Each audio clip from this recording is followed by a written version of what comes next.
everyone. How y'all today? Pretty good? How are you doing? I'm good. And I want to talk about one of the world's most unfree countries.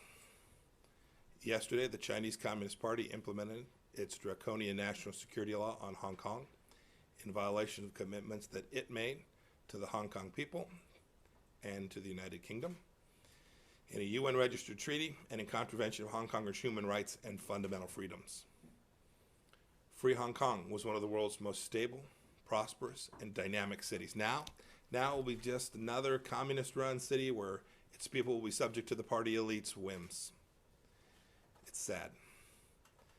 Indeed, this is already happening.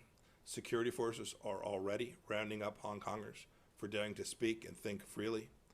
The rule of law has been eviscerated. And as always, the Chinese Communist Party fears its own people more than anything else.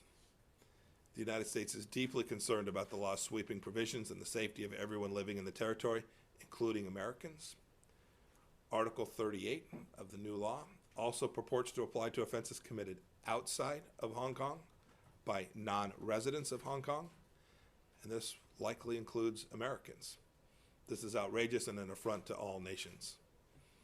On Friday, we implemented visa restrictions on those responsible for the Hong Kong crackdown. On Monday, we announced that we would end defense equipment and dual-use technology exports of U.S. origin going to the territory. We will continue to implement President Trump's directive to end Hong Kong's special status. Other federal agencies are involved as well. I applaud FCC Chairman Ajit Pai's for designating Huawei and ZTE as national security risks. We're also continuing to take action to build on President Trump's signing of the Uyghur Human Rights Policy Act.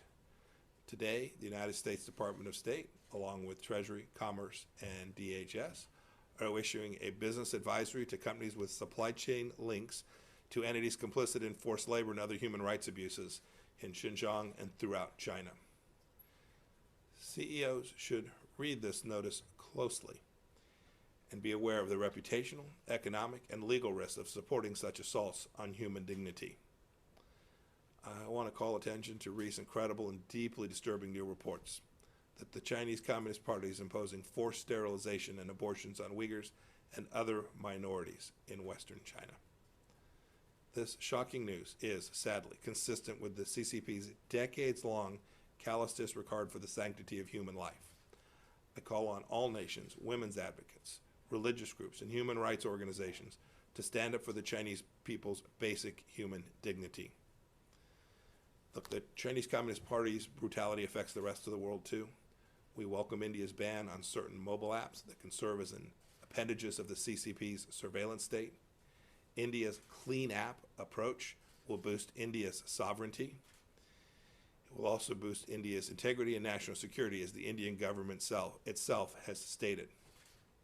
Today, Canada's National Day celebrations are dimmed by the CCP's recent decision to bring trumped-up espionage charges against Michael Korvig and Michael Spavor.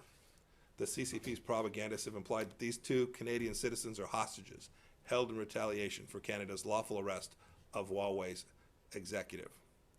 She is charged by the Department of Justice with bank fraud, wire fraud, and conspiracy to commit bank and wire fraud. I commend the Canadian government for standing firm and backing their independent legal system. Hostage-taking for political gains puts China in league with the Irans and Venezuelas of the world. The two Mikes need to come home now.